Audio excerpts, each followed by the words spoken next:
ஆஞ்சநேயரை தினந்தோறும் வழிபடணும். தினந்தோறும் வழிபடுறதுக்கு ஒரே ஒரு நாமம் போதும். இந்த ஒரு நாமம் உங்கள் வாழ்க்கையவே பெருசாக மாற்றிடும். என்ன அப்படின்னு கேட்டிங்கன்னா, பயத்தை போகக்கூடிய ஒரு பெரிய வல்லமை, பெரிய சக்தி யாருக்கு இருக்குன்னா ஆஞ்சநேயருக்கு இருக்கு. அவர்கிட்ட பயமே கிடையாது. ஆஞ்சநேயருக்கு பயம் கிடையாது. அதான் பயத்தை போகக்கூடிய அற்புதமான சக்தி. நீங்கள் ஆஞ்சநேயர்கிட்ட நீங்கள் வழிபட்டு பாருங்கள்.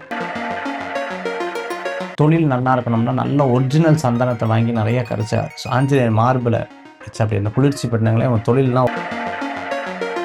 இப்போ நீங்கள் முருகரை கும்பிட்டீங்கன்னா அவங்களுக்கு அந்த அந்த கோபம், அவங்களுக்கு அந்த அந்த எதாக இருந்தாலும் தப்பு இருந்தாலும் பொறுத்துக்க மாட்டாங்க. முருகர் பக்தர்கள்லாம் அப்படி தான்.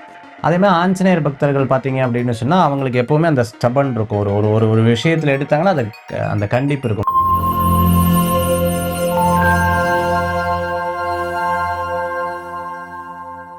காஸ்மோ வியூ நேயர்கள் அனைவருக்கும் வணக்கம். இன்றைய நிகழ்ச்சியில ஆன்மீகம் குறித்து நமக்கு இருக்கக்கூடிய சந்தேகங்களுக்கு விளக்கம் கொடுக்கறதுக்காக ஜோதிட கலாரத்னா மகேஷ் ஐயர் அவர்கள் நம்ம கூட இணைந்திருக்காரு. தொடர்ந்து நிறைய விஷயங்கள் பேசலாம். வணக்கம் சார். வணக்கம். திருவார்க்கும் செய்தர்மம் கைகூட்டும் செஞ்சற் பெருவார்க்கும் பீடும் பெருக்கும் உருவார்க்கும் ஆதலால் வானொரு மாணிமுகத்தோணி ஆதலால் கூப்பும் கே வேல்வேல் முருகா வெற்றிவேல் முருகனுக்கு கரகரோகரா. எப்படி இருக்கீங்க சார்? நல்லா இருக்கேன். நீங்க எப்படி இருக்கீங்க? நல்லா இருக்கேன் சார். சரி, இன்றைய நிகழ்ச்சியில வழிபாட்டு முறை பத்தி எங்களுக்காக சொல்லுங்க சார். குறிப்பா நிறைய தெய்வங்களுடைய வழிபாடுகள் பத்தி நீங்க தொடர்ந்து சொல்லியிருக்கீங்க. ஹனுமனுடைய வழிபாடு எவ்வளவு முக்கியமான ஒரு விஷயம்? என்ன மாதிரியான பிரச்சனைக்கு நம்ம அவரை வழிபடலாம்? ஒரு ஒரு அத்தனை விஷயத்தையும் ஒருத்தர் தாங்க முடியுமா அப்படின்னு கேட்டா, அது யார் தாங்கியிருப்பான்னா ராமபிரான். ஒரு கடவுளாக இருந்து, நாட்டுக்கு சக்கரவர்த்தியா இருந்து, 16 வருஷம் காட்டுல இருந்து, காட்டுல மனைவியை விட்டு, அதுக்கப்புறம் பார்த்தீங்கன்னா எத்தனையோ துன்பங்கள், கடைசியில குழந்தைகள், மனைவி எல்லாம் பிரிஞ்சிருந்து, எல்லா துன்பத்தையும் தாங்கினவர் யாரு அப்படின்னு பார்த்தீங்கன்னா ராமபிரான். ராமபிரானை சுமந்தவர் யாரு அப்படின்னு பார்த்தீங்கன்னா ஆஞ்சநேயர். நல்லா கேளுங்க. அந்த துன்பத்தையும் தாண்டி அவரையும் சுமந்தவர் யாருன்னு கேட்டீங்கன்னா ஆஞ்சநேயர் தான். ஆஞ்சநேயர் மாதிரி நீங்க ஒரு வழிபாட்டு முறைகள்ல சொல்லணும் அப்படின்னா ஒரு பெரிய விஷயம். அதான் நம்ம அதுல ரொம்ப அழகா சொல்லப்போனா அந்த மந்திரங்கள்ல ரொம்ப அழகா அதை பத்தி பேசப்படும். நீங்க ராமாயணத்துல ஆஞ்சநேயர் தான் ஒரு பெரிய முக்கியத்துவம் இல்லையா? அதிலே அஞ்சிலே ஒன்றை பட்டான், அஞ்சிலே ஒன்றை தேவை, அஞ்சிலே ஒன்று ஆறாக ஆரியருக்காக ஏவி அஞ்சிலே ஒன்று பெற்ற அணங்கை கண்டு அயலூராறு அஞ்சிலே ஒன்றை வைத்தான் அவன் எம்மை அழித்து காப்பான். எப்பவுமே நான் காப்பான் சொன்னோட அப்படியே கூஸ் பம்ப்ஸ் வருது. உண்மையாவே ஆஞ்சநேயர் பஞ்சபூதங்கள்ல அடக்கி ஆளக்கூடிய சக்தி யார்கிட்ட இருக்குன்னா ஆஞ்சநேயர்கிட்ட இருக்கு. அதுல வாயு, அதுல நீர், நெருப்பு, காற்று, ஆகாயம் எல்லாத்தையும். அவரை பத்தி ஒரே ஒரு கதை உங்களுக்கு சொல்றேன். அந்த கதை ஒரு பெரிய ஒரு இத குடுக்கும். உதாரணத்துக்கு பார்த்தீங்க அப்படின்னு சொன்னா, ஆஞ்சநேயர் தபஸ் இருக்கிறாரு. அப்போ கிருஷ்ணர் கருடனுக்கு எப்பவுமே ஒரே ஒரு கர்வம் இருக்கு. என்ன கர்வம் அப்படின்னு பார்த்தீங்கன்னா, நான் தான் இருக்கிறதுலயே பக்தி ஜாஸ்தி. நம்மள தவிர யாரும் கிடையாது. நான் தான் இருக்கிறதுலயே சக்தி ஜாஸ்தின்னும் நெனச்சிட்டு இருக்காரு. இதுக்கு ஒரு பாடம் குடுக்கணும் அப்படின்னு சொல்லிட்டு, நேரா போய் இந்த இடத்துல ஒரு வானரம் தவம் பண்ணிட்டு இருக்கு. அந்த வானரத்துக்கிட்ட போய் அ உன்ன கடவுள் கூப்பிட்டார் வா அப்படின்னு சொல்லு அப்படின்னு சொன்னோனே, நேரா அந்த வானரம் கருடன் போயிருச்சு.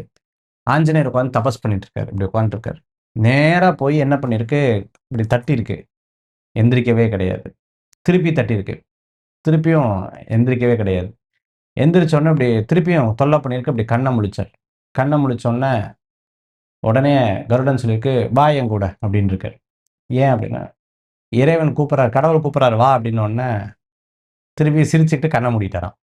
நம்ம தான் இருக்கிறதுலே சக்தி, நீ என்ன அப்படியான்னு சொல்லிட்டு என்ன பண்ணியிருக்காரு, ஓங்கி ஒரு அடிக்க அந்த ரெக்கைய வச்சு ஒரு அடிக்க போச்சாம். போகும்போது டக்குன்னு வால் சுருட்டி பிடிச்சிருச்சு. சுருட்டி பிடிச்சு நசுக்கி சுருட்டி கிருட்டி பிடிச்சு ஒண்ணுமே பண்ண முடியல. அவரால் அசைய கூட முடியல. அந்த இடத்துல தான்ங்கிற அகம்பாவம் முடிஞ்சிருச்சு. திருப்பி நேரா கிருஷ்ணர்ட்ட போயிருக்காரு. யாரு? கருடன். கிருஷ்ணர்ட்ட போய் இப்படியே தயங்கி தயங்கி போய், "இல்ல அவன் வர முடியல. இப்ப நான் சொல்றேன். இத சொன்னா வருவாரு பாருன்னு" இருக்காரு. என்னன்னோனே, "உன்ன ராமர் கூப்பிடுறாருன்னு சொல்லு" அப்படின்னு சொல்லியிருக்கான். உடனே கிருஷ்ணர் சொன்னோனே, இது திருப்பியும் கருடர் போய் நின்னுட்டு, மெதுவா தயங்கி தயங்கி போய் இப்படின்னு இருக்காரு. திருப்பி இப்படி ஒரு கோபம் வரும்போது, "உங்கள ராமர் கூப்பிட்டார்" அப்படின்னு சொன்ன மாத்திரத்துல யாருன்னு கேட்டிருக்காரு. ராமர்ன்னு அந்த வாயை பார்த்திருக்காரு. ராமர்ன்னு சொல்லி முடிக்கிறதுக்குள்ள அவர் அங்க போயிட்டாரு. 2வது இருக்கிறதுலயே ஃபாஸ்ட் என்னன்னா கருடன். கருடனை விட 4 மடங்கு ஃபாஸ்டா போயிருக்காரு. போய் அந்த இடத்துல போயிருக்காரு. கிருஷ்ணர் என்ன பண்ணாரு, ராமருடைய வேஷம் போட்டிருக்காரு. வேஷம் போட்டு இப்படி நின்றுருக்காரு. உள்ள போன உடனே இவரு ஃபர்ஸ்ட் நின்ன உடனே வா ஆஞ்சநேயான்னு கேட்டிருக்காரு. யாரு? கிருஷ்ணர் ராமபிரானோட வேஷம் போட்டிருக்காரு. அப்போ ஆஞ்சநேயர் கேட்ட ஃபர்ஸ்ட் கேள்வி எங்க ராமர்ன்னு இருக்காரு. என்ன இப்படி கேட்கிற? நான் தான் ராமர். என்ன ராமர்? ராமர் எங்க? ஃபர்ஸ்ட் நமஸ்காரம் பண்ணியிருக்காரு. நமஸ்காரம் பண்ணிட்டு எங்க ராமர்? நான் தான் ராமர். ராமர் எங்க அப்படின்னு இருக்காரு. உடனே எப்படி நீ வந்து கண்டுபிடிச்ச அப்படின்னு உடனே அவர் சொன்னாரு, ஃபர்ஸ்ட் விஷயம், என் ராமர் இருக்கிற இடத்துல சீதா பிராட்டியை தவிர யாருமே இருக்க மாட்டாங்க. முதல் விஷயம். 2வது பார்த்தீங்கன்னா, என்னோட ராமர் பேசும்பொழுது அந்த அந்த ஒரு கம்பீரம். இருக்கும். அப்படின்னு உடனே கம்பீரமும் இருக்கும், அதுல ஒரு பணிவும் இருக்கும். அது வந்து இருந்திருக்கும். என் ராமரை பத்தி எனக்கு தெரியும் அப்படின்னு சொன்ன உடனே, சரி அப்ப நான் ராமர் இல்லைன்னு தெரியும். அப்புறம் ஏன் நீ நமஸ்காரம் பண்ண அப்படின்னு சொன்னோன்னே, நீங்க ராமர் இல்ல. ஆனா ராமருடைய வேஷம் போட்டிருக்கீங்கல்ல அதுக்காக பண்ணேன்றான். இப்ப இதுக்கு மேல என்ன பக்தி தேவை? நான் போன வாட்டி அந்த செந்தூரத்த பத்தி சொன்னேன் ஆஞ்சநேயருடைய. ஸோ ஆஞ்சநேயர் வந்து ராமபிரானோட பக்தி. அதனால தான் நெஞ்ச பொளந்து காமிக்கிறது. இன்னொன்னு ஒரு ரொம்ப சுவாரஸ்யமான ஒரு விஷயம். இதுவரைக்கும் எங்கேயும் கேட்காத ஒரு இது சொல்றேன் பாருங்க. 2டே தெய்வம் தான் பக்தர்களை வணங்கக்கூடிய தெய்வம். ஒண்ணு வந்து பக்த ஆஞ்சநேயர். வரும் பக்தர்களை கையெடுத்து கும்பிடக்கூடிய ஒருத்தர் பக்த ஆஞ்சநேயர். 2வது முருகர். இந்த முருகர் சரிஞ்சாப்புல இருப்பார் பார்த்திருக்கீங்களா? இந்த 2 தெய்வம் தான் வரும் பக்தர்களை வணங்கும் தெய்வமாக நம்ம வந்து பார்க்கிறோம். இப்ப ஆஞ்சநேயரை வழிபடக்கூடிய முறை என்ன சார்? ஆஞ்சநேயரை தினந்தோறும் வழிபடணும். தினந்தோறும் வழிபடுறதுக்கு ஒரே ஒரு நாமம் போதும். இந்த ஒரு நாமம் வந்து உங்க வாழ்க்கையவே பெருசா மாத்திரும். என்ன அப்படின்னு கேட்டீங்கன்னா, ஜெய் ஸ்ரீராம். நீங்க இந்த ஜெய் ஸ்ரீராம்னு ராமபிரானை கூப்பிட்டா ஆஞ்சநேயர் வந்துருவாரு. வியாழக்கிழமை சுவாமிக்கு வெத்தலை மாலை சாத்தலாம். 1. 2வது ராமருடைய நாமத்தை எழுதி அழகா மடிச்சு சாமிக்கு மாலையா போடலாம். முன்னாடி எல்லாம் அது ஒரு வழக்கமா இருந்தது இல்ல சார்? அதனால ஆன கோடி கோடி நாமங்கள் எழுதி வச்ச கோயில்கள் எத்தனையோ இருக்கிறது.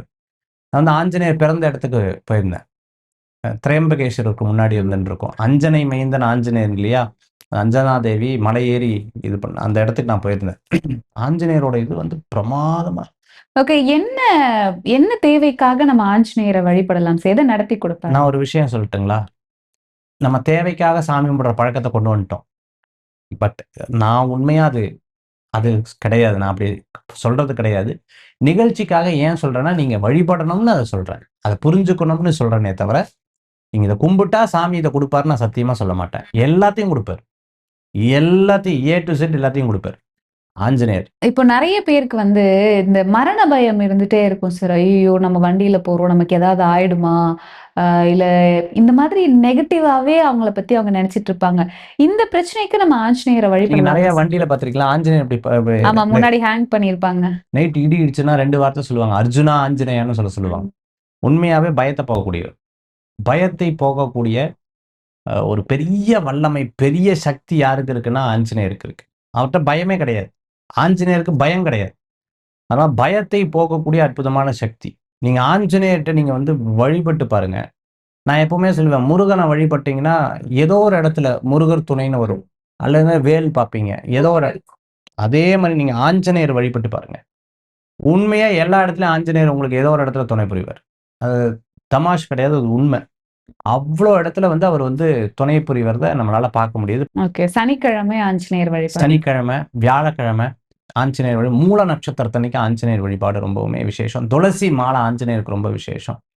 அதே மாரி பார்த்துட்டீங்க அப்படின்னா, பானக நைவேத்தியம் ரொம்ப விசேஷம். குழந்தை இல்லாதவங்க வெண்ணெய் காப்பு சாத்தி பண்றது ரொம்ப சிறப்ப குடுக்கும். வெண்ணெய் காப்பு அலங்காரம் பண்றது ரொம்ப நல்லது. அதே மாரி ஒரு பெரிய சந்தனம்.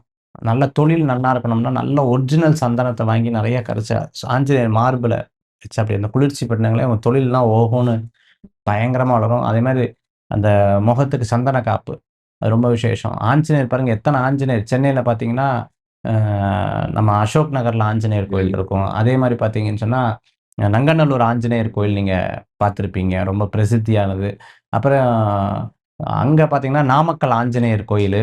கிருஷ்ணகிரியில பார்த்துட்டீங்கன்னா, அ அங்க ஒரு ஆஞ்சநேயர் கோயில் ரொம்ப காட்டு வீர ஆஞ்சநேயர் கோயில்னு எல்லாம் சொல்லுவாங்க. பெரிய கோயில்கள் தான். ஆமா. அதே மாரி கோயம்புத்தூர்ல பீளமேட்ல ஒண்ணு இருந்துன்ருக்கு. ஒரு காலேஜ்ல ஒண்ணு ஆர்எஸ் புரத்துல பால் கம்பெனி கிட்ட ஒரு காலேஜ்ல இருந்துன்ருக்கு. நெறைய இடங்கள்ல ஆஞ்சநேயர் வந்து இருக்கிறத நம்மளால உணர முடியும். சரி, இப்போ பொதுவாவே வந்து நெறைய பேர் அது உண்மையா பொய்யான்னு தெரியல. ஆஞ்சநேயர வழிபட்டா சிங்கிளா தான் இருப்போம் அப்படின்னு சொல்றாங்களே சார். விநாயகர், ஆஞ்சநேயர்லாம் அந்த மாரிலாம் இருக்கா சார்? எனக்கு தெரிஞ்சு அப்படி கிடையாது. என்னன்னா, அவங்க வந்து மனதுல வந்து ரொம்ப ஸ்டபர்ன் மைண்டா இருப்பார் தான் நம்மளால பார்க்க முடியறது. அதுதான். மற்றபடி ஒண்ணும் கிடையாது. எந்த தெய்வத்தை வழிபட்டோமோ, அந்த தெய்வத்துக்கு உண்டான குணாதிசயங்கள் அவங்க கிட்ட வந்துருதுன்னு நம்ம சொல்லுவாங்க. பட் அவர் ரொம்ப ஸ்டபர்னா இருக்கிறத நம்மளால பார்க்க முடியும். ரொம்ப இப்ப நீங்க முருகர கும்பிட்டீங்கன்னா, அவங்களுக்கு அந்த அந்த கோவம் அவங்களுக்கு அந்த அந்த எதா இருந்தாலும் தப்பு இருந்தா பொறுத்துக்க மாட்டாங்க. முருகர் பக்தர்கள்லாம் அப்படித்தான். அதே மாரி ஆஞ்சநேயர் பக்தர்கள் பார்த்தீங்க அப்படின்னு சொன்னா, அவங்களுக்கு எப்பவுமே அந்த ஸ்டபர்ன் இருக்கும். ஒரு ஒரு ஒரு ஒரு விஷயத்துல எடுத்தாங்கன்னா, அது அந்த கண்டிப்பு இருக்கும். மற்றபடி ஆஞ்சநேயர் கூப்பிட்டா, இது இப்படி அப்படியெல்லாம் கிடையாது. ஓகே. ஸோ இன்றைய நிகழ்ச்சியில ஆஞ்சநேயர் வழிபாடு, பயம் நீங்க ஆஞ்சநேயர யார் வேணா வழிபடலாம் அப்படின்றத பத்தி ஒரு குட்டி கதையோட எங்களுக்காக விளக்கி சொன்னீங்க. ரொம்ப நன்றி சார். நன்றி, நமஸ்காரங்கள். வேல் வேல் முருகா! வெற்றிவேல் முருகனுக்கு அரகரோகரா!